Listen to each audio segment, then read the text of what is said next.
ഇപ്പോൾ മന്ത്രി ആർ ബിന്ദു, ഉന്നത വിദ്യാഭ്യാസ വകുപ്പ് മന്ത്രി ആർ ബിന്ദു മാധ്യമങ്ങളോട് സംസാരിക്കുകയാണ്. ഇന്നലെ ഉണ്ടാകേണ്ടിയിരുന്നത് അതിൽ വളരെ സാധ്യതകൾ ഉണ്ടായിരുന്നു അഭിപ്രായ ഐക്യത്തിൽ എത്തിച്ചേരാനായിട്ട്.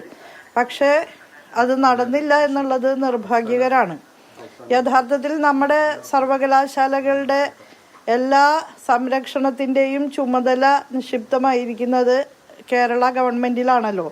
പൊതു സർവകലാശാലകളുടെ ഉത്തരവാദിത്തം ധനപരമായിട്ട് അവരെ സഹായിക്കുന്നത്, അവർക്ക് വ്യത്യസ്ത വികസന പദ്ധതികൾ നടപ്പിലാക്കുന്നത്, അതുപോലെ വേണ്ട സൂപ്പർവിഷൻ, മോണിറ്ററിംഗ് ഇതെല്ലാം ചെയ്യുന്നത് സംസ്ഥാന സർക്കാരാണ്. കേരളത്തിലെ കുട്ടികളുടെ ഉന്നത വിദ്യാഭ്യാസവുമായി ബന്ധപ്പെട്ട ഉത്തമ താൽപ്പര്യം ഏറ്റെടുക്കുന്നത് സംസ്ഥാന സർക്കാരാണ്. ആ സർക്കാരിൻ്റെ അഭിപ്രായത്തിന് പുല്ലുവില കൽപ്പിക്കാതെ ഏകപക്ഷീയ തീരുമാനങ്ങളിലേക്ക് പോകാൻ തയ്യാറാവുന്നത് വളരെ കഷ്ടമാണ്, ഖേദകരമാണ് എന്ന് മാത്രമാണ് ഈ സന്ദർഭത്തിൽ പറയാനുള്ളത്.